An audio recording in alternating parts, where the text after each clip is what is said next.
And I'm going to tell you a little bit about him. You probably have already read this, but it's always good to hear it again. Kevin Hines is a mental health advocate. He's also an award-winning local speaker, and we know that for sure because he flew in from London last night.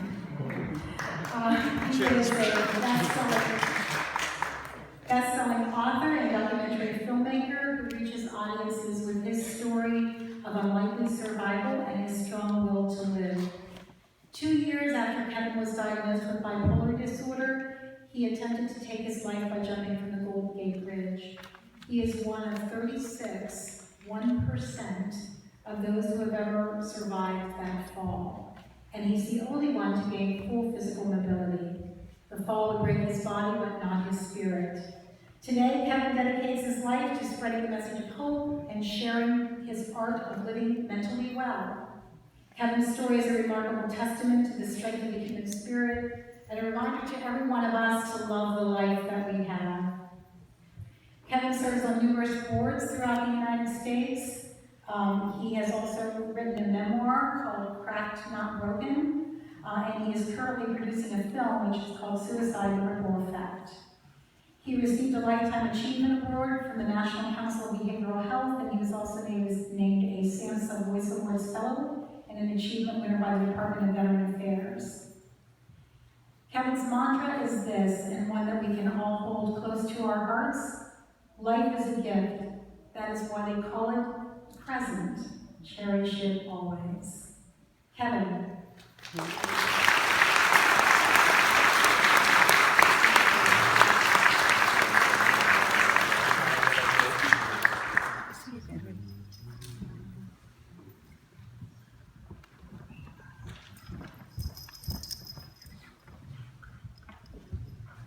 I think it absolutely pertinent that before I begin this presentation, we take a moment of silence for all of those in this community and the United States at large have lost to suicide. Moment of silence.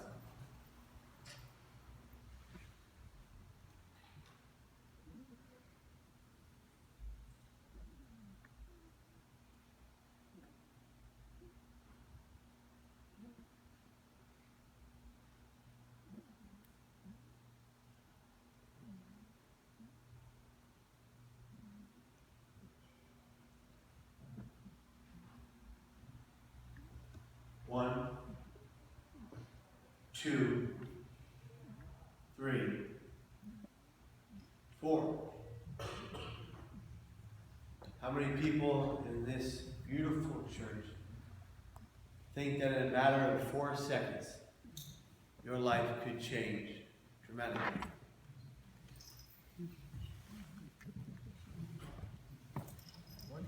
That's how long it took me to fall from the walkway of the Golden Gate Bridge to the waters below.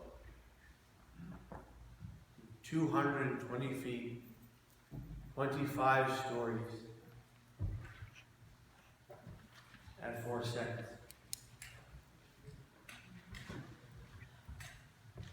I have to say that people recount this story a lot, and they think that that's the most important part, but it's not.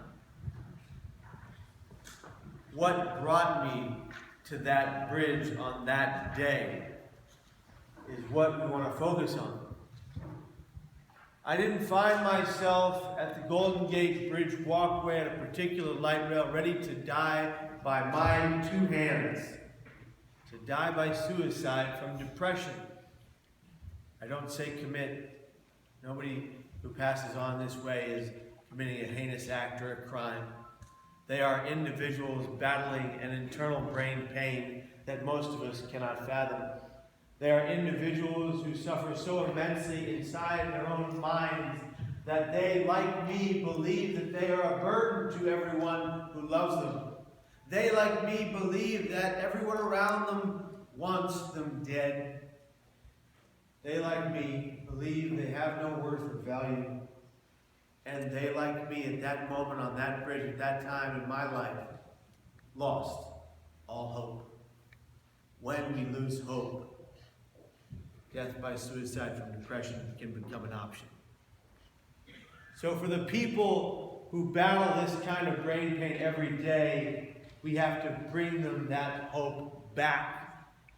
I wasn't on that bridge because I wanted to die. Listen to the word wanted. I was there because I believed I had to. Two categorically different things. I wasn't there because of a recent death in the family that had occurred. I wasn't there because of a breakup with my most recent girlfriend. I was not there because of something outside of me, something external. I found myself on September 25th of the year 2000 at that bridge on that day at 10 in the morning because I thought I had no other course to take. Because of my brain. Your brain is the single most powerful organ you wield. It is also the largest, and it takes up the most fuel you intake, 20% of the food you eat. It is mostly on automatic mode, meaning that when you woke up this morning, and if your routine consists of waking up, exercising, taking a shower, eating breakfast, and brushing your teeth like my routine, you didn't tell yourself to do that today.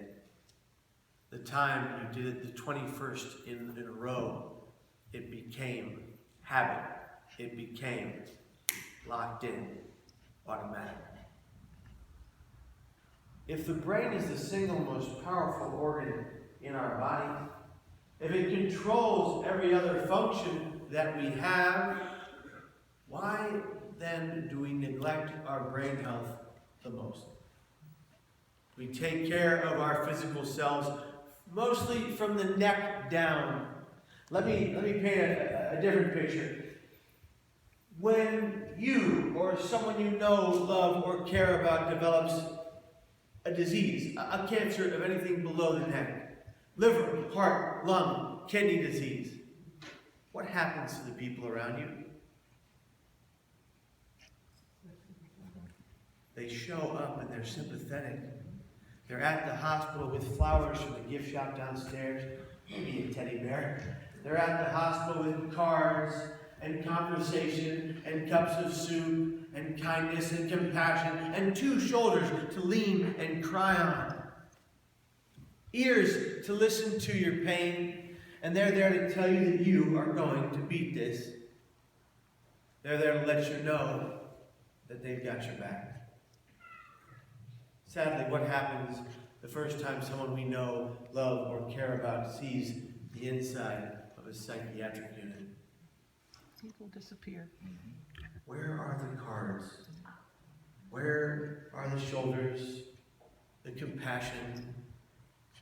Where's the teddy bear? They're non-existent. You see, I have found myself, sadly, in between the years of 2000 after my attempt and the years 2011 in 7 psychiatric hospital stays, all for suicidal crisis. Now, I was lucky that part of my family was there on a regular basis. I was lucky like that. But let me explain to you that the numeric majority of everyone in each of those stays had no one to come see them at all. What's the difference? The difference is we can't see it, so it doesn't make it real. I don't call them mental illnesses. You know why? Because illnesses are temporary, and mental is a terrible connotation of a word, but these are brain diseases. What I live with, what I battle is 24/7, 365. And if I'm not on my toes working tirelessly to change my brain patterns, then I'm in trouble. And it's as real as the hand in front of my face. Do you know what I see when I travel to grade schools, high schools, and colleges all over this country and abroad? The most common thing that individuals in those schools, young students, come to tell me, the most common thing that I see every school I go to, and that's no exaggeration, is that at the very least one person coming up to me and saying, Kevin, I have this disease. But my parents don't believe it's real. So they go to school, and the counselor validates their pain and suffering. But they go home, and mom and dad shut it down. Now see, I remember when my father was hesitant to what I was going through. I remember when my father would say things to me. Let me just explain. Pat Hines, 6'1", blonde hair that's now white. He says I made it that way. All right. Pat Hines is what is best described as a pragmatic, pessimistic, and quite stone-faced man. He's a man most of my life was void of true emotion because of the things he had gone through as a kid. He had a lack of a childhood. But he was a great father, is a great father. He would become the best man at my wedding. But Pat Hines would say things back in the day when he didn't understand what I was going through. He would say things like, Kevin, why are you always crying? And I would say, well, Dad, I'm just so sensitive. Plus, I got this mental stuff going on. And he would say, well, get unsensitive. It didn't help. It did not help, guys. All right? That doesn't work with your children. I'm sorry. Get unsensitive. Just turn it off, right? Shut it down. All right?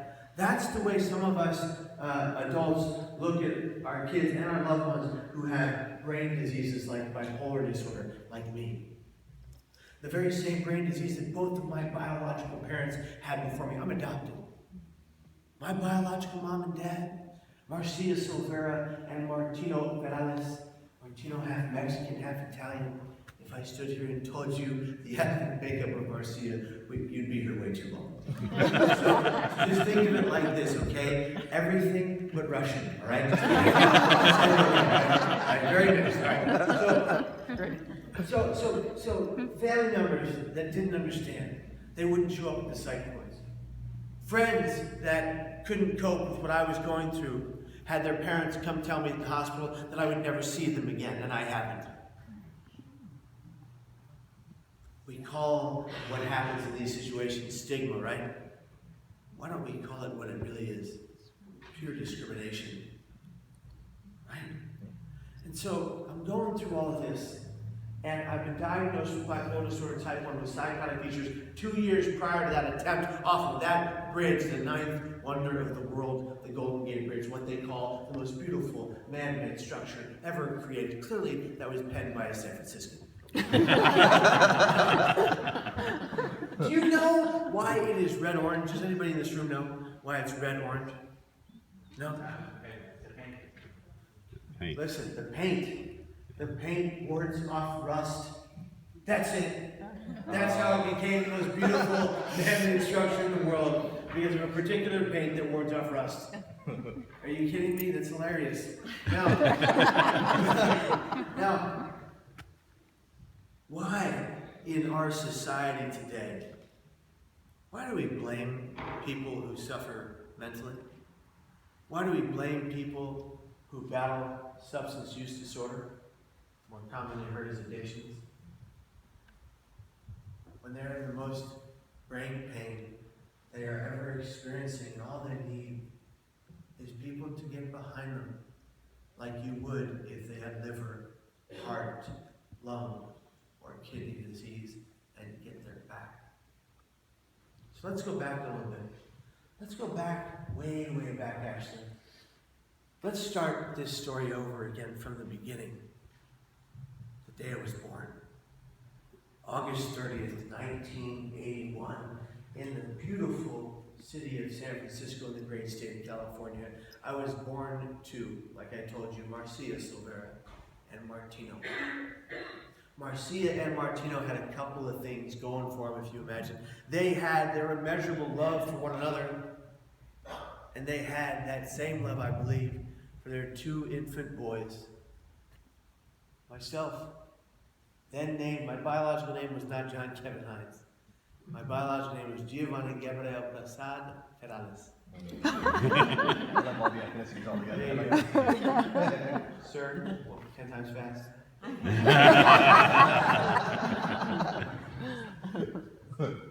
Marcia and Martino, although they had some things going for them, they had a great many things going against them. because of their diagnosed manic depression separately, each of them the same disease we call bipolar disorder today, the same disease I would be genetically predisposed to twice. They coped with their disease in the 1980s with hardcore drugs and alcohol, substance use disorder. And sadly, they would leave my brother Jordash and I unattended to go score drugs on a regular basis in seedy motels, places they called crack motels in San Francisco, on a street called 6th Street. A terrifying neighborhood filled with drugs and crime. And they would leave us unattended to go score those drugs. They would leave us lying there, barely clothed, barely a diaper. They would leave us there screaming and crying, not to be neglected. These beds they had were atop concrete slab floors, and these were places you paid for by the hour, and if you didn't, you were out. They would leave us there lying to dangerous drug paraphernalia right next to us. If we had touched those things, they could have killed us.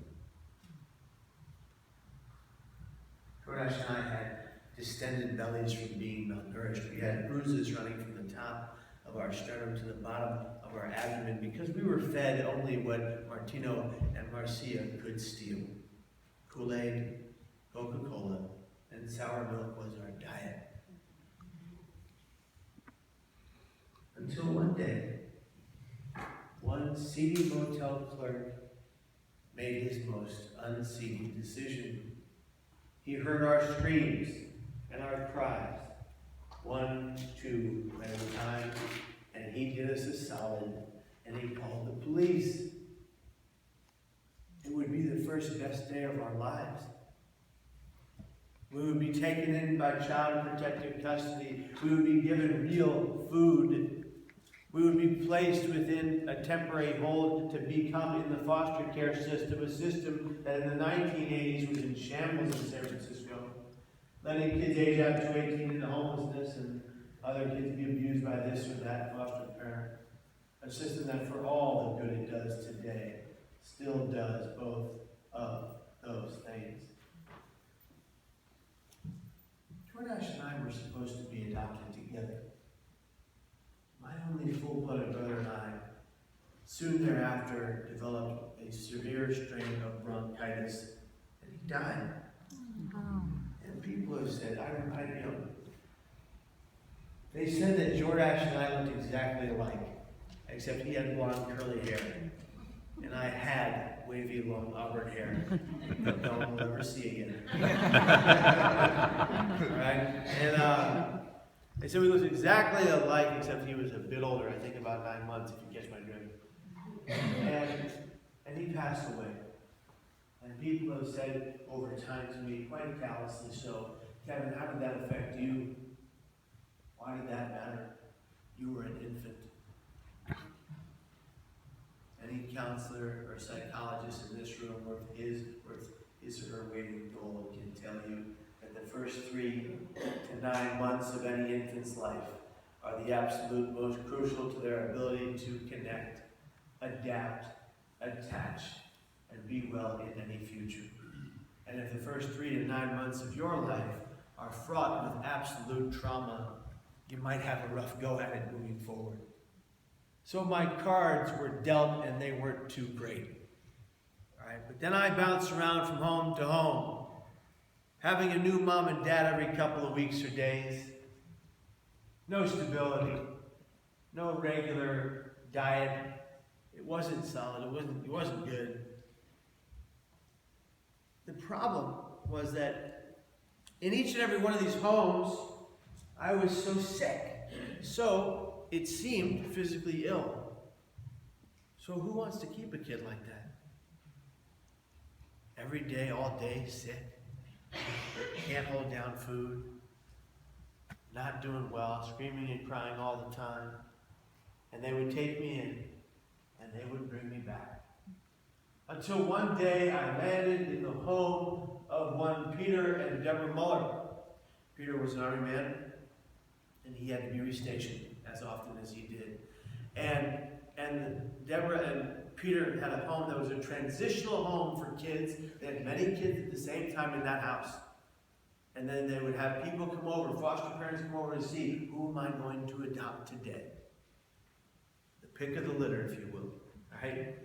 And one beautiful day, one beautiful sunshiny day, a lovely woman showed up at their door named Deborah Joan Hines. So you guys remember my last name is Hines, right? This works out, okay? This works out. And so Debbie Hines shows up at their door, but she's not looking for a little boy. No, not at all. She's looking for a little girl to take home from that house. A little girl, they had several. She was looking for a little girl to be the sister of Elizabeth Catherine, the girl she and Pat Hines had already taken in. Except when she walked in the door and looked to the carpeted floor before her, what she saw, as she writes in her journal of those days, was Giovanni with that bright wavy auburn hair and I think my famous red rubber ducky overalls. And you've had a pair, you just don't recall. Playing with one of those white horseshoe toys, the poles with the colorful rings around it. And she said in her journal, back then, that was the moment she fell in love. And she went home to Pat Hines, and they talked about it. And he said, we have to take him in, because he needs us. And I did. And so, it didn't happen right away. Like all good decisions in our lives, what do you need? You need a second opinion. Any doctors in the room who understand that? All right. You need a second opinion. So Pat and Debbie Hines went to the home of Jack and Kay Paul, her mom and dad, my would-be grandma and grandpa. May they rest in peace. Jack was a merchant marine on the SS Jeremiah O'Brien, a ship that was torpedoed in half in World War II. And Kay, get ready for this. Kay was a nun until she met Jack. 6 kids later. All right. Jack and Kay Paul said to Pat and Debbie Hines, don't do this. It's a mistake. Giovanni and Elizabeth are only 8 months apart. It's not even natural. 9 months to make a baby, right? And so Pat and Debbie Hines went home and they were deflated and they were sad and they were even a bit depressed about what had just happened. They were so full on excited to take me and adopt me, but then they sat there and they talked to one another. And they said, no, we're going to do this because he needs us. And they took me in and I was 9 months old when they did. And I was sick every day for the next 30 days. All day. Every day. And on the 30th day, Debbie hadn't slept a wink in all that time because I hadn't. Came to my crib and she said, Gio, you're safe. We're not going anywhere. If you don't cut this out, we're going to have to give you back. Calm down, please. I need to sleep. Please. And in her journal of those days, she said that night, both of us slept soundly as if I had heard exactly what she said. And she came to my crib the next morning, and she looked in the crib, and I looked right up at her, and she says that I smiled. And we all know what that was. That was gas.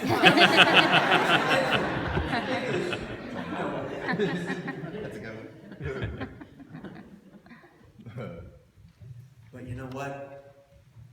Whatever it was, I settled, I calmed, and it was crystal clear that I attached to my new mom and dad. But it wasn't over yet. It wasn't easy to adopt me, as I didn't look like Pat and Debbie Hines. They're half Irish and half German, and I'm all kinds of other things.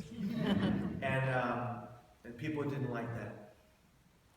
It took a 2-year battle, 2-year hearing to adopt me. After 2 years of being their foster child, another 2 years in hearing against Martino and Marcia, who fought for custody of me. They had a court-appointed attorney, and they were determined.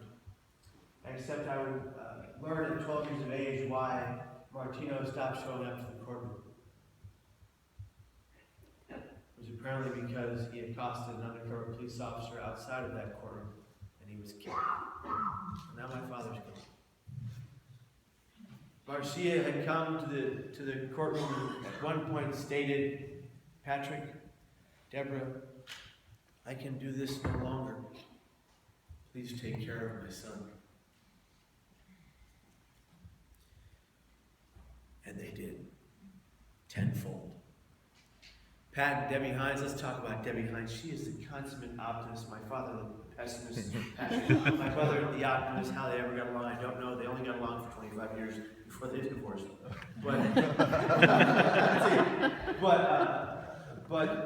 But Debbie always looked at problems in the best way. And she taught us to try to do the same. She never saw the glass as half empty or half full. It would always be toppling over. When things went south in our lives, or when I lost a Little League game and the guys on my team thought it was my fault, one of those kind of days, and I'd go home and I'd be like, "Mom, I lost the game," and she would say, "Oh, Kevin, que sera, sera," which is Spanish for what will be, and it would drive us bananas. And I appreciate it today. And when things really went south, she would just look at you and go, "Oh well." "Oh well, oh well." And so these two lovely human beings, they could have had their natural born children. They decided not to. They decided to take in 3 kids from 3 different families who had nothing and give them the world. But not without a cost. You see, Pat Hines, he had a very, very rough childhood. A very rough childhood. When he was 7 years of age, he was walking into this bar, that bar, or the next. They would let a 7-year-old Pat Hines walk in the bar to find out if mom and dad were inside, as his mom and dad suffered substance use disorder, alcoholism. They would die of that disease, both of them, very young, from liver failure. But before that happened, they would be out in the middle of the night, wee hours in the morning, and he wouldn't know where they were, and he would try to find them every night. And when he wouldn't find them, my father would come home, he would tuck his little sister into bed, he would read her a bedtime story, and then Pat Hines would wait on the porch at 7 in a full-on panic attack. When his mother and father would arrive, he would hold mom's hair as she was sitting in the bathroom. And when that was done, sadly his father would persist to hit my father in the face. That was his childhood, or lack thereof. And so all Pat Hines ever wanted to do was to raise a family he could be the opposite to and give them everything they ever needed or wanted. And he went from having nothing in his life, from being in the gutter to being one of the most prominent economists in San Francisco of his time. He's what's called an old Sunset San Franciscan Irishman, 4th generation. It means part of his family helped build the place. He's what they call a dinosaur. When you look at Pat Hines, you can see how hardened he is just by looking at his face. Let me explain. So if you took Robert De Niro and the late great Philip Seymour Hoffman, and they had a baby.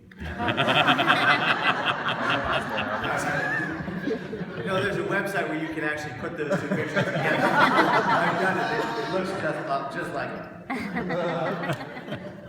And if you can't get that picture in your head, just think of my old Shar-Pei dog, Max, and all his wrinkles, twins. Okay?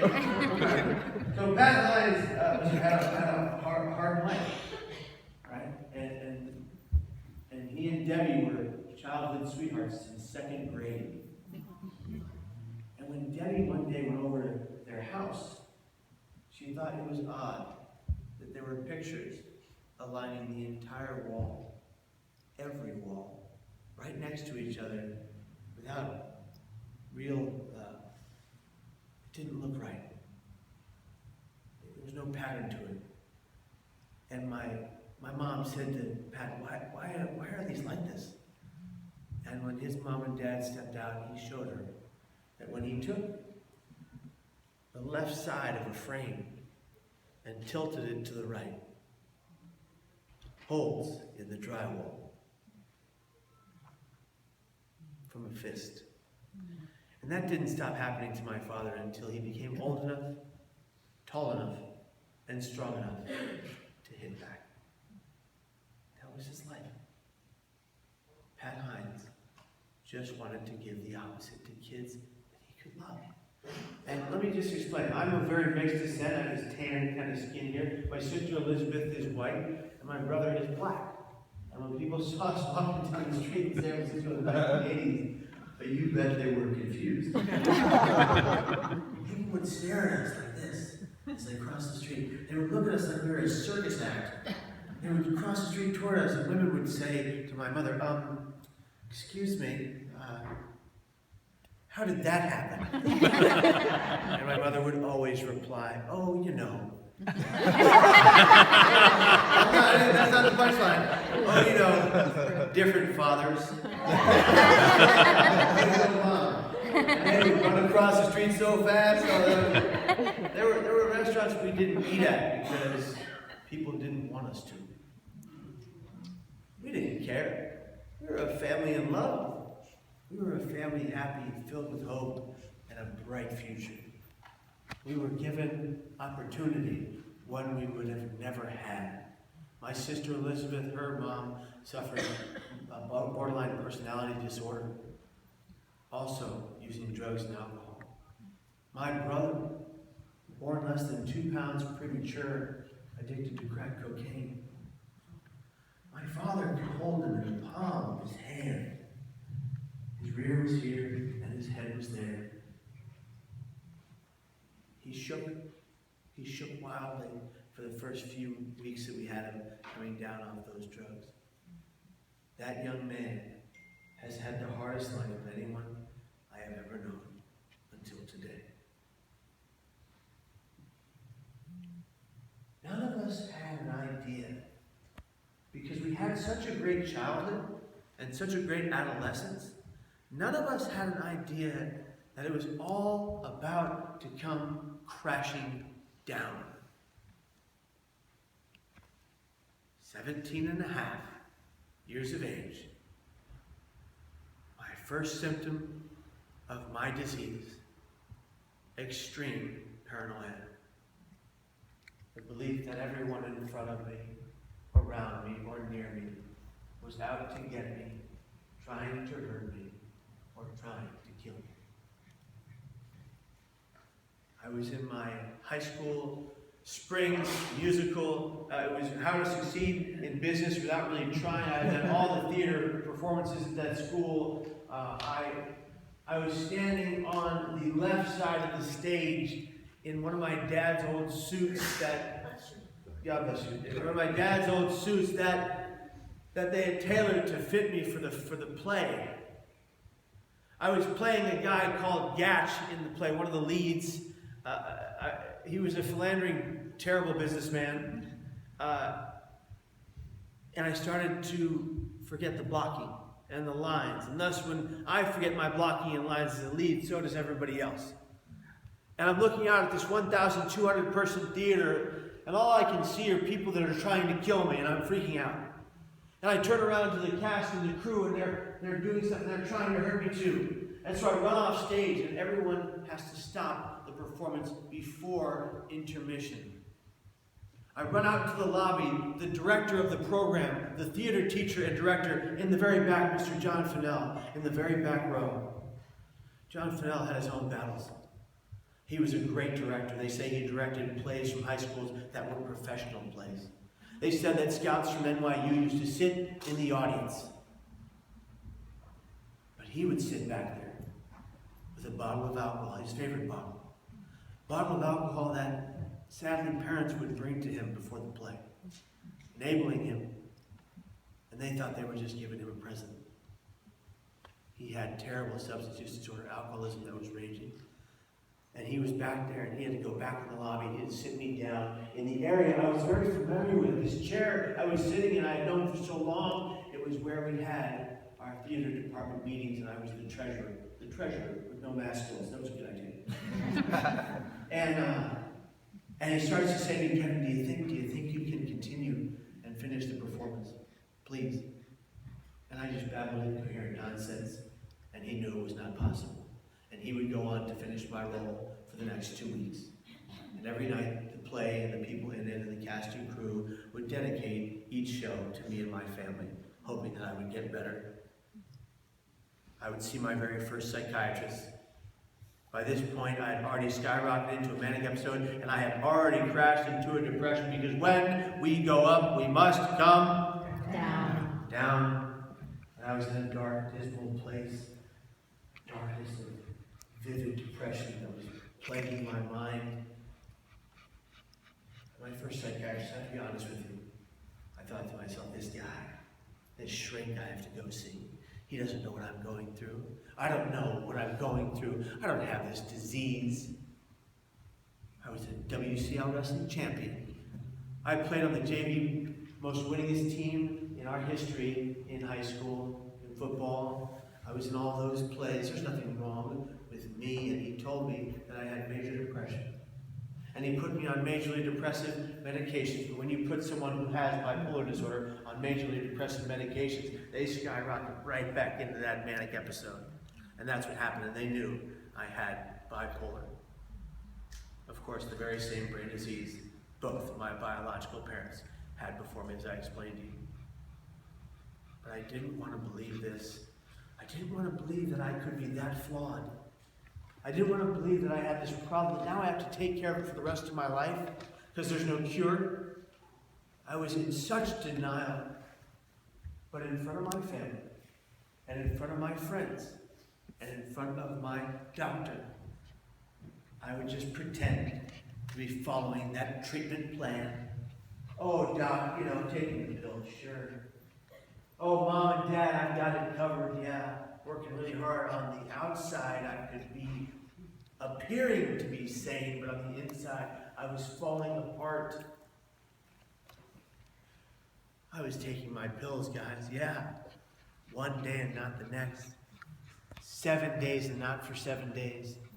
Or while binge drinking until blackout on the weekends. Wow, on psychotropic medications, that could have killed me. I wasn't trying to get high. I was trying to numb the noise between my ears. I had started to hear voices. Voices, if I'm fair with myself and the people who love me and this audience. I began to hear in 4th grade, but never told anyone.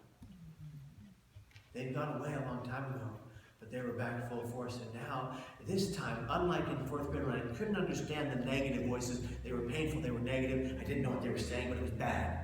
Now I can hear every word of a man in my head, or people in my head that I don't recognize as anybody I've ever known, screaming at me, telling me I have to do things. And it was just getting worse and worse.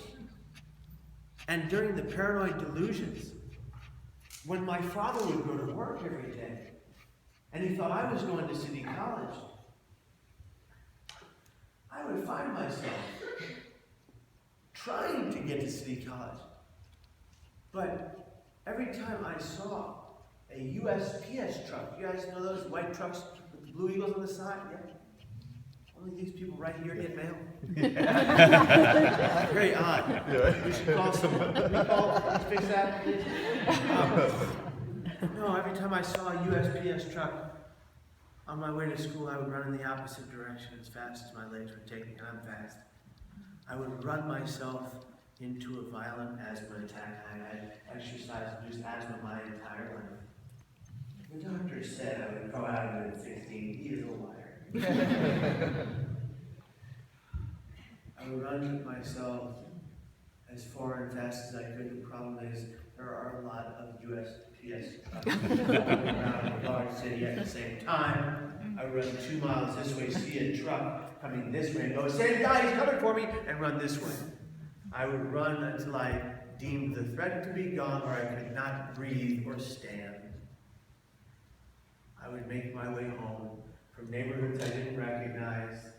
I would crawl up to my bedroom. I would grab my nebulizer machine from the closet. I would plug it into the wall. I'd cap off the medication, pour it inside. I would vaporize it, and I would do this for the next 20 minutes until I could actually breathe.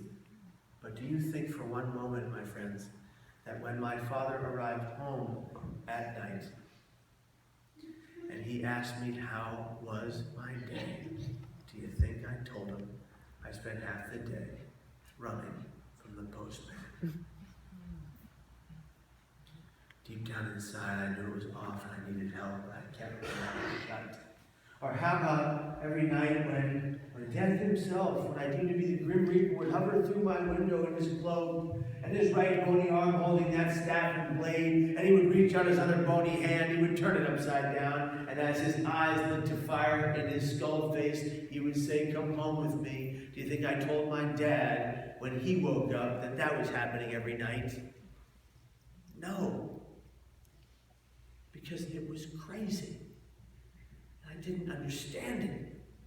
And I couldn't tell my father. If I tell my father that I'm seeing death every night in my hallucinatory state, if I tell my father that I'm running from the postman every day because he's coming to kill me, he delivers paper in boxes, not death. Or how about if I tell my father during my manic delusions of grandeur that when he goes to work every day and I'm supposed to be going to City College, I was wearing my dad's old suits and ties. I told you he was 6'1". I don't know if you can tell, I'm not. But to be fair, I'm a tall 5'7", 5'7" and a quarter. It's a very important distinction to make. And my father, do you think I told him that when he would go to work and I'd get on his suits and ties, his old shoes, a clipboard from his office, and I would walk around to every single house in my neighborhood and the surrounding neighborhoods, and I would knock on every door, and when people answered, I would say, "I would like to secure your vote, please." And they would look at me, and they would say, "Can't vote for what?" And I would say, as I clapped my feet together and stood as tall as I could, "The presidency of the United States of America." But I was serious. I would vote for you nowadays, though. Hey. Yes, sir. I vote right now. All right. Yeah. All right. And so, that's never happened. That's funny. And so, I'd knock on every door. I'd say, "I would like President of the United States of America." And the doors would shut in my face. And they would say, "Do we need to call your father?" They would say, "Get out of here," I'm 18 and running for president. It didn't work out well. I don't know if you heard about the campaign. Did anybody hear about it? Clinton beat me. He beat me. Yeah, see? No, it's ridiculous. But these are the things that were going on, but I never told my father, the man who I was living with, the man who loved me the most in the entire world, the true pain that I was going through every day. Brain pain. It was devastating. It was mind-bending. And then I find myself in September of 2000 skyrocketing up into manic episodes, crashing into depressions every single week. My father is aware of my complete erratic behavior, but he doesn't know what to do. He was fond of saying something. He was fond of saying, "Kevin, I'm a banker and I'm a psychologist." He didn't know what to do, who to turn to, or how to get me help. I was seeing that doctor, but I was lying to him. And he wasn't much help either. He was supposedly one of the best. And he would say things like, "So Kevin, after that story, how does that make you feel?" And I would sit there going, "How does it make me feel? Like I want to, just get out of here. What is this, a 1980 sitcom? What's happening?" wish I didn't keep it all inside.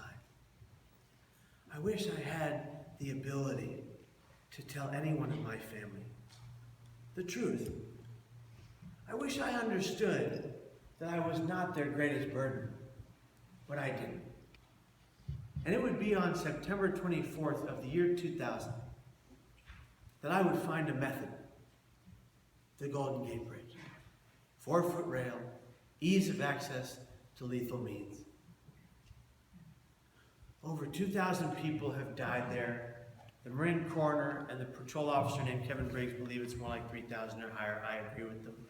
For all of those washed away on the non-San Francisco side to see that are never found, all of those bodies that are never buried, all of those caskets that go on the ground with nothing in them. One person dies there every 7 to 10 days right now. That's over 60 a year. 120 of them are saved from jumping every year by the patrol officers who are now trained in suicide prevention. They weren't when I was there. 36 individuals, as you said, have survived that fall, 1%. I was number 26 of 36.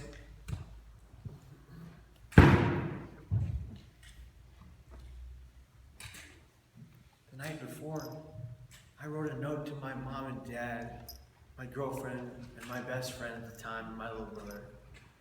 It said, "Mom, I love you, but you're not always right." It said, "Dad, I love you too, but stop bringing the office home. This isn't work." It said to my little brother, "Hey, you want to be a DJ?" He had saved all this money from all these odd jobs to get those old cassette tapes that weren't hot, still not hot anymore. And my sister wanted to make films. I said, "You can do this." I said to my girlfriend at the time, "It's not you, it's me." Man, don't do that. It's just a terrible thing to say to anybody. And I said to my best friend, Jake Lewis, "You'll find another best friend." I said, "That's how it works." I put that note in my notebook. I put that notebook in my shoulder bag. I put that shoulder bag by the door. At 6 in the morning, I do not remember walking into my father's room.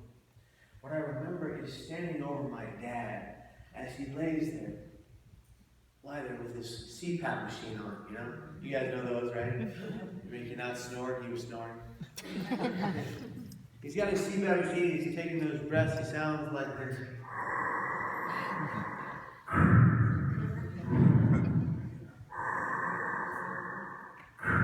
Like Darth Vader. Except he was my father, thank you. He was my father. If you're a Star Trek fan, you can leave now. I startled my father awake. He looked up at me and he said, "Kevin, what's wrong?" Instinct. I looked at my dad and instead of telling him the truth, I couldn't. I was in so much pain. And I just needed the pain to stop. I said, "Dad, I love you. I just wanted to say I love you." And he looks at me and he goes, "Kevin," and he looks at his end table and the clock and the digital numbers. He goes, "Kevin, I love you too. But it is 6 in the morning. And I don't gotta be at work until 9. Go back to bed. Go back to bed." "Sure, Dad. Yeah, no problem." And he fell as soundly asleep with his machine on his face as quickly as he had just awoken. And I walked around to the opposite side of his bed. I sat in a cross-legged position on the carpeted floor, and I rocked myself back and forth, in tears begging myself to tell the man who loved me the most in the world the truth. But the voices in my head then said, "Kevin, you have to die. You have no choice. It is inevitable." I got up at 6:30, I went back to my room. I paced the room. I had slept 14 days and 2 hours. Not sleeping, insomnia causes psychosis all by itself, adaptive bipolar disorder, type 1 psychotic features. You're in the world of hurt.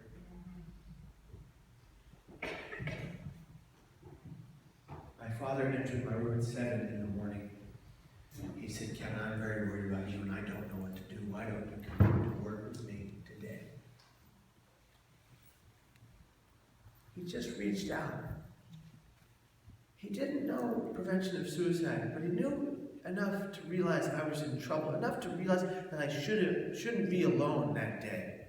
But when he reached out, my reaction, because all I saw was this darkened tunnel vision, this dismal despair, this pain that went on forever, and I couldn't see the light at the end of the tunnel. I couldn't see one glimmer of hope. When we lose hope, suicide becomes an option. That's why we must instill it in the people that are suffering so they can stay here. But I looked down that tunnel vision. I could see no light, and it was there. It was there. I just hadn't walked far enough or learned enough.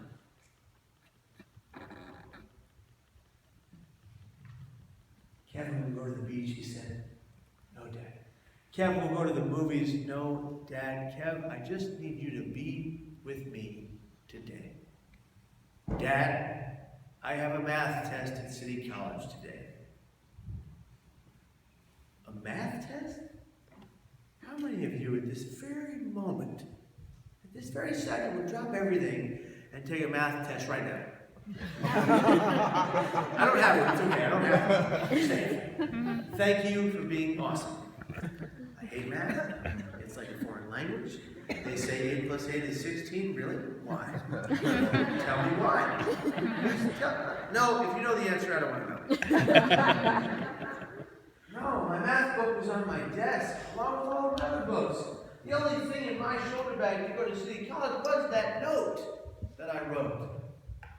My father finally said, okay, Kevin, you seem like you're doing better.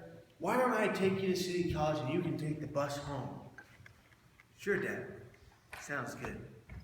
Knowing full well what I was going to do and where I was going to go. My father and I got in his car. I sat there gripping my shoulder bag because I didn't want him to find me out. I was silent. I'm not a silent guy. My dad was talkative. He doesn't talk that much. He only speaks usually when spoken to. And we got to the kitty corner off the side of the City College campus. And my father turned to me and he said one of my favorite mantras of his, one of the things he's fond of saying all the time. I'll give you an example of something I'm not fond of him saying, and then we'll go to what I like. Usually it's like, you know, when I live with him, it's like this, Kevin, what the hell are you doing? It's a common thing. And this time in the car, he said, Kevin, I love you. Be careful. He said it every day. The man calls me today to say it. I said, I love you too, Dad, knowing it was for the very last time.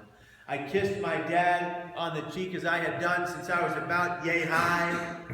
I told him how much I cared about him, and I stepped out of that car with my right foot.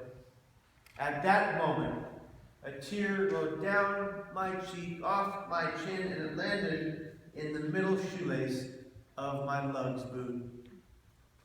I can never forget that moment. As long as I live, it is imprinted in my brain, and I mean this when I say, when I recount it, I am there. I watched my father drive away, and as I watched him drive away, I said to myself, that's the very last time I'll ever see anybody I love. And the last time anybody I love will ever see me. I wiped the water from my face, and I was content to disappear. I walked onto the campus of City College. I walked into the counselor's department. I found the most readily available counselor. I asked that individual to drop me 9.5 of my 12.5 units, leaving only my English class. In dropping the 9.5 units, which she did in a heartbeat without asking one question, not one who, why, what, when, or how, Kevin. No questions, just drop the classes. Said, is that all you need? And she didn't tell me that by dropping those courses. I immediately relinquished all of my medical coverage from the school's wellness program. Now see, I didn't think that would have mattered if she did tell me that because I thought I wouldn't be here. I thought in my distorted reality caused by suicidal ideation, caused by depression from my brain, I thought that if I didn't drop the classes, Boy, my parents would be so upset if they had to after I died. There's no logic with suicide from depression. There's no rational thought with suicide from depression, except the only people have asked me over time, Kevin, why did you keep your English class? What was that about? It was a very simple reason. I mean, if you think about it, I was not going to become someday one literary master. I wrote a book, but so did 25,000 other people every month. Big deal. Also, if you read my book, there are errors in it. Could you just tell me where they are? Just show me the errors. I can fix them. No, the only reason I kept my English class was because the teacher was gorgeous. That was the only rational thing I did all day. I just wanted to see her one last time. I got to that class, I took out my note, I looked at that note in the notebook, I got up and I left early. I got on a Muni train. I sat on this train looking out of a cornered mirrored glass window. A window that was reflected glass, just like the mirror in my house. The mirror in my house that I stood so much in front of, self-loathing, and talking to the man in the mirror as if it wasn't always just me. As if it was more than one person. And they all hated me. And they all wanted me dead. The Muni train got me to the next bus stop. That bus stop that would take me out to that bridge. I only had money to get on that Muni train, to get a transfer, to get on that next bus. I get on that next bus, which seems to come almost immediately as if to say, you have to do this, Kevin. And I sit in the very back row in the middle seat, and I'm sitting there, and I become ambivalent. Kevin, what are you doing? Kevin, don't do this. It's a mistake. You don't have to die today, Kevin. You're only 19. Don't do this. Call someone, Kevin. Kevin, call anyone. Exactly. I couldn't have timed that better. That was fantastic. Yes, thank you for that. Yes. Microphone training presentations is the key, okay? That's the key.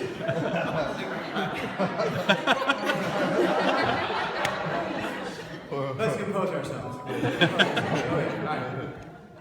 Wow. All right.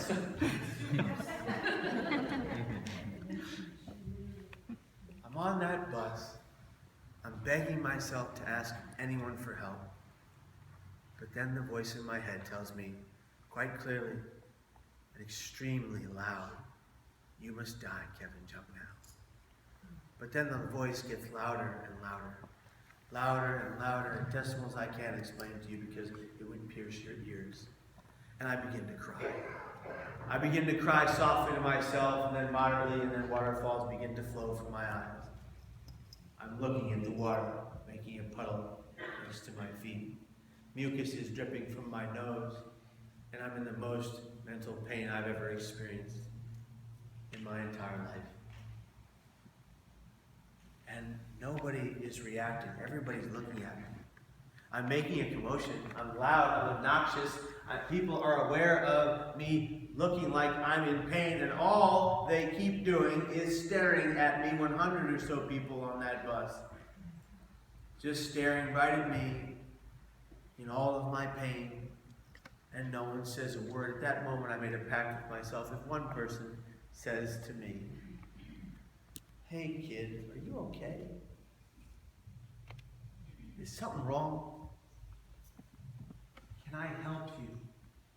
Those words are a variation of the three, and I would have told that individual everything and begged for their help. It's a common theme in suicidal ideation, a pact. There was a man who went to the Golden Gate Bridge in his 40s. This is chronicled in the book Why People Die by Suicide by Dr. Thomas Joyner.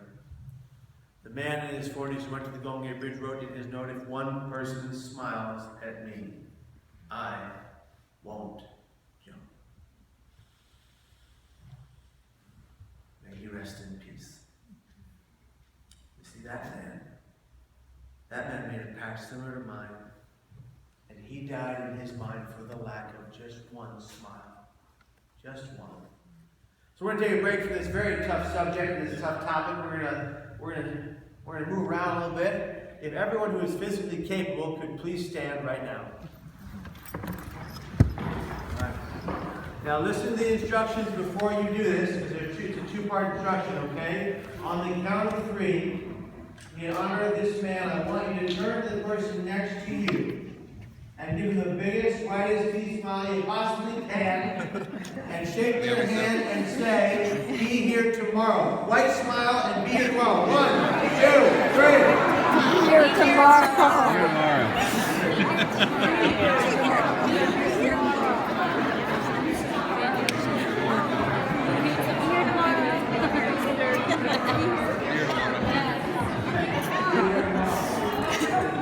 Be here Be here tomorrow. Now we can sit down. Go ahead, relax. All right, so we just had a church filled with people smiling. If your teeth weren't white, that's okay. Smiling, okay, and saying, "Be here tomorrow." And all that one man needed was just one of these kind of smiles to change the course of his entire life. All I needed was for one person to say, "Hey, kid, are you okay?" And it was on that bus as I screamed and cried that one man did react. One man turned to his left, to the man right here next to him, and with a smile on his face, he pointed at me with his thumb and he said, "What the hell's wrong with that kid?"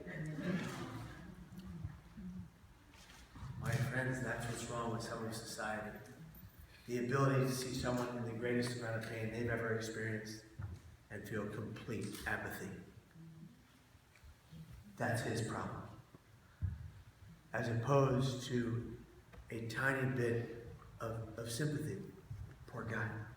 Or an ounce of empathy. Putting yourself in someone else's shoes, looking for a moment through their lens and wondering, what are they going through? Because it ain't about me. We are, if nothing else, on this planet, my friends.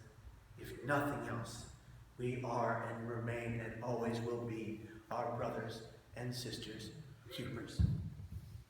Now, I want to know right now, how many of you in this room, and I know it's going to be a vast number because of the number here, how many people in this room have lost someone they love or someone's they love to death by suicide from depression?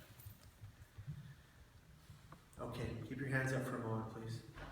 How many people in this room would talk to one of these wonderful, beautiful individuals with their hands up and give them the hug they need after this session because they care? Hugs release endorphins in your brain that make you feel better.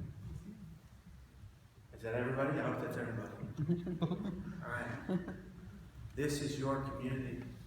We are here today together to try to learn about an issue that is plaguing our country and the globe. We are here to talk about it openly and honestly. We are here to take away the power from the S word, suicide, educate, empower, and make aware that moving forward we must know those of us who have lost loved ones to suicide. No matter the blame game played after that death, it does not belong to you. The guilt is not yours to bear. It is not your fault, just like it wasn't my father's. He was not trained. Just like it wasn't the police officers who were not trained.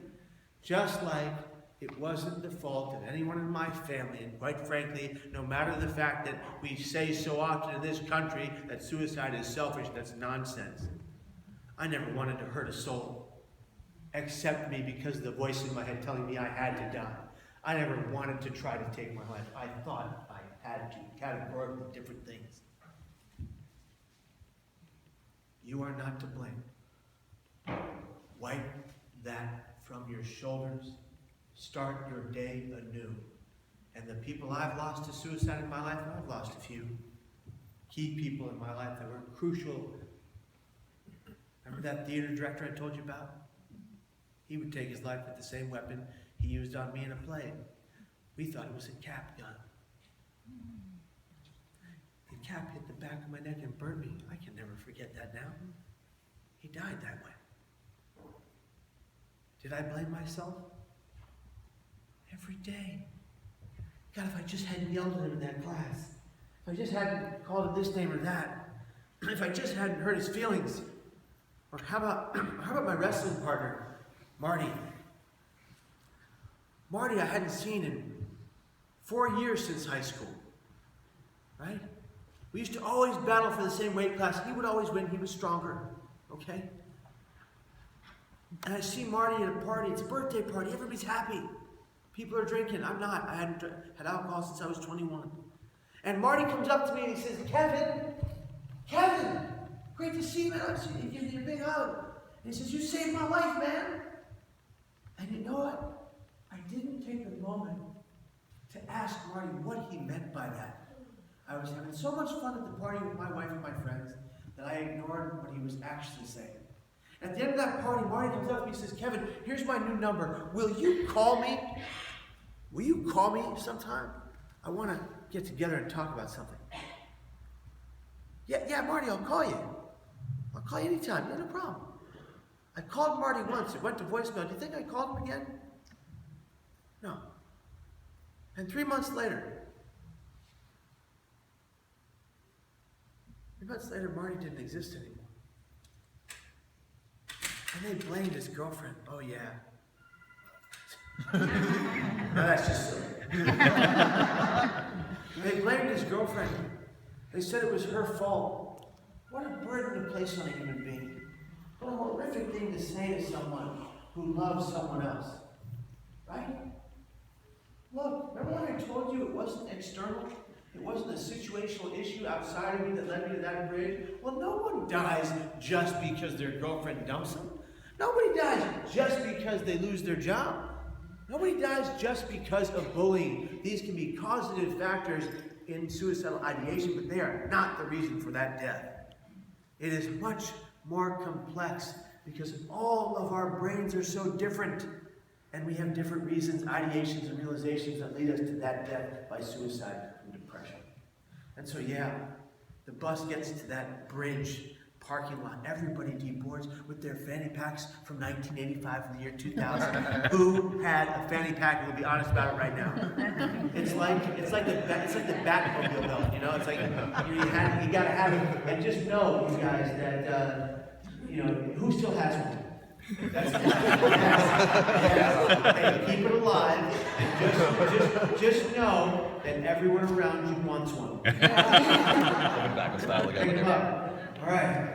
And they had their cameras that if these kids these days, you can imagine, weren't yet phones, right? And they had an expression on their face to go experience the most beautiful man-made structure ever created, to go experience something so majestic. And they got off that bus. 100 or so people deboarded that bus, all ignoring me, crying like a child, sitting there by myself. And the bus driver looked in his mirror, he turned and he stood. Looked right at me, and I thought he's going to ask me if I'm okay. And he says, come on, kid, get off the bus, I got to go.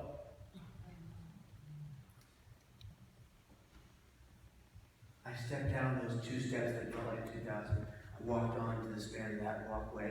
I walked back and forth for 40 minutes, crying like a child. Everybody went by me. Nobody said a thing. I found a light rail that was going to be the one. A woman approached me from my left. Blonde, curly hair, she had one of those sunglasses you ladies seem to love to wear ones that don't fit your face. Just saying, ladies, no. You look like a bug, okay? That's it, it's over. Not you. Jackie O can pull it off. I'm sorry, ladies, I don't think you can. And so, she approaches me smiling, and I think this is it. She's going to ask me if I'm okay. I don't have to do this. I don't have to die today. I'm 19, and I don't have to. And then she pulls out a camera. And she says, will you take my picture? Okay, this is terrible timing, but all right. I took her camera. She posed 5 times like a model. I don't know, whatever. She walked away with her camera after she said thank you. And it was at that moment that I said to myself, quite naively and out loud, logically, absolutely nobody cares. When in fact everybody cared. When in fact every member of my family, every one of my friends, and all of my acquaintances would have been there to stop me if they knew where I was or what I was doing. Just like you would have done for the ones you loved that you lost. I went back toward the traffic railing. I sprinted forward, and using these two hands, I catapulted myself into freefall. That's not the important part. It was upon the millisecond of freefall that I had an instant regret for my actions. I was shocked into reality from my psychosis. The depression was gone. The voices had disappeared. The weight on my shoulders was no more, and I was falling at 75 miles an hour in 4 seconds from 25 stories. As I fell, this is what I said. What if I just don't know where to die? God, please save me. And then I hit the water. And hitting that water from that height at that speed is like hitting a solid. The impact perforated through my legs into my lower back, and it shattered my T12, L1, and L2 lower vertebrae into shards like glass. What wasn't shattered turned into a fine powder. According to the medical report, I missed severing my spinal cord by millimeters. I went down 70 feet. My legs, for the moment, were moving. I frantically moved in any direction. I was going down more. Water was getting darker. My eyes began to bulge. My ears began to ring. I shot from the surface only using my arms. My right arm wrench moving it past here caused copious amounts of physical pain. But if I was going to survive, and that was my only option, fight or flight, and I was fighting. I made it to the surface as fast as my arm could take me. But right before I got there, I felt this asphyxiating feeling in my chest. I felt I was going to pass out and drown at any moment. I said to myself, Kevin, you can't die here. You cannot die here, Kevin, because if you do, no one will ever know you did not want to. No one will ever know that you knew you just made the greatest mistake of your life. And then I moved the surface. I bobbed up and down the water, and I did what I have always done. You see, guys, I lost God as I stood atop that walkway. I got him back as soon as I went over the rail. And I hit that water, and I came up, and all I could do was pray because I had no other option. God, please save me. I don't want to die. God, please save me. I don't want to die. I made a mistake. When I went over that rail, there was a woman driving by in a red car who saw me go over, and she called her best friend. Her best friend, who happened to be a United States Coast Guard officer manning the very waters of that bridge at that moment. The reason the Coast Guard got to my position within less than the time I would set into her hypothermia and drown was because of that beautiful woman in that red car. I know this story because she and the Coast Guard officer were great friends with my high school band teacher, Mr. Blount, a volunteer officer in that very unit. In the waters, I flailed to stay afloat. I wasn't doing a very good job. I kept going down. I couldn't keep coming up. I was so tired. My arms were so tired from coming up. Every time I go down a little further. And I try to come back up. And I go down a little further. And I come back up. And then something began circling beneath me. And I thought to myself, you've got to be kidding me. And die off the Golden Gate Bridge. And the shark is going to No!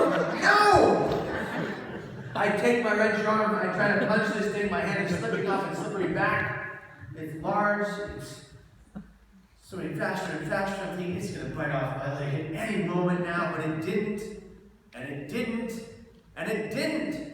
And no longer am I wading in the water to stay afloat. I'm lying buoyant atop it, being bumped up by this thing. I'm thinking, this is a very nice shark. I've since named him Herbert. It turns out Herbert was no shark at all. I was on a television show with that host guy, John Quinones, who does that show, What Would You Do? I was on the show, ABC Primetime Live, and I mentioned on the show I thought there was a shark beneath me, keeping me afloat. And people wrote into the show from all over the world. I went online. One man's leather stuck out of all the rest. He said, Kevin, I'm so very glad you're alive. I was standing less than 2 feet from you when you jumped. No one has ever told me whether you lived or died until I saw the show at his haunted me until then. By the way, Kevin, there was no shark, as you mentioned in the show. But there was a sea lion. And the people above looking down believed it to be keeping you afloat until the Coast Guard boat arrived behind you. Now, my friends, we can call that whatever we want. I call it a miracle. I will tell you, I do have a British friend who disagrees.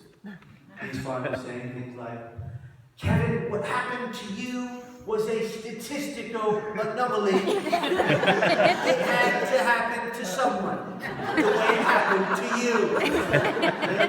That's my British accent. Well, you heard what he said. He said statistical, which means he likes math. You know how we feel about those people. Okay. In the water, the Coast Guard officer, when the Coast Guard arrived behind me, this creature took off, and this young guy in the boat said, guys, he's swimming, as in, guys, he's alive, as in, guys, this unit had seen 57 dead bodies under the Golden Gate Bridge, and not yet one live one before me. And they pulled me out of that water, and they asked me all kinds of questions, the most important of which was, hey, Kevin, what are your parents' phone numbers? And this was a magical time in American history where we all memorized phone numbers. I called my mom, they called my mom and my dad, and my sister in the base, my mom's house. My sister got the call first. She paged my mom, Deborah Joan Hines, a 35-year nurse at the time. Started off with the trauma unit in the burn center. Debbie Hines was in a seminar in her hospital. A seminar on bipolar disorder and depression the moment I went over that river, trying to learn about her son. Pat got the call in his office downtown. He didn't get an icebreaker like my sister gave my mom. A woman on the other end of the line said, is this Mr. Hines? He said, yes. Your son has jumped off the Golden Gate Bridge. My father says he sat back in his chair, he took a breath, and he asked one question he thought as a 4th generation Sunset, San Franciscan Irishman, that he knew the answer to. He thought I was gone. He said, is my son alive? And she said yes. And he is, his pessimist. He thought she was just saying that to get him to his body at the morgue safely. He went to his secretary. He said, Rachel, I need you to take a ride with me.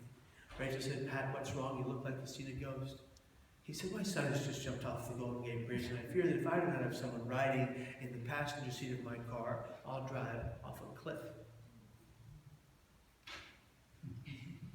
Rachel got in the car. Would you have gotten in that car? Who gets in that car? Nobody gets in that car. Why would you get in the car? I don't get in this car. Please. My father got there first, this pragmatic, pessimistic, stone-faced man. He took one step into my hospital room, turned to his left as I lay there, broken, battered, mangled, bent, IVs in both arms, tubes coming out of everywhere. I looked at my father and I said, Dad, I'm sorry. Guilt. He looked at me and he said, no, Kevin. I'm sorry. Guilt.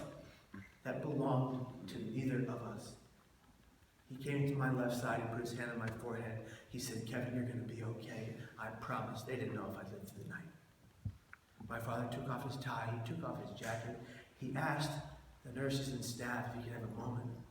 He put his hand on my forehead and he prayed. But when they asked him to leave, visiting hours are over, Mr. Hines, you're going to have to go. He said, no, I'm not going anywhere. Get me a cot. They said, Mr. Hines, you don't understand. There's nothing more we can do. There's nothing more you can do. Please, you're going to have to leave. He said, get me a cot. They said, Mr. Hines, as they sent 2 steroidal orderlies in who didn't fit in the door at the same time, and the baritone voices sounded like this. They said, Mr. Hines, we're going to have to ask you to leave. And he said, that's fine. But just know something. I'm a 3rd-degree black belt in judo, so you have 2 options. You can get me a cot, or you can get me a cot. They did not know judo. Or Irishman. They got him a cot, and he laid there and sat with me and stood with me while I slept every day. And every time I was asleep, his hand was on my forehead and his other hand was on the rosary. And I went from a wheelchair to a walker and a back brace to a back brace and a cane to a psych ward, because you can't just go home after that. I would have 7 psych ward stays in the next 11 years. all for suicidal crisis. But it was after the third psych ward stay that I had an epiphany. The three psych ward stays were all involuntary. I was forced in against my will.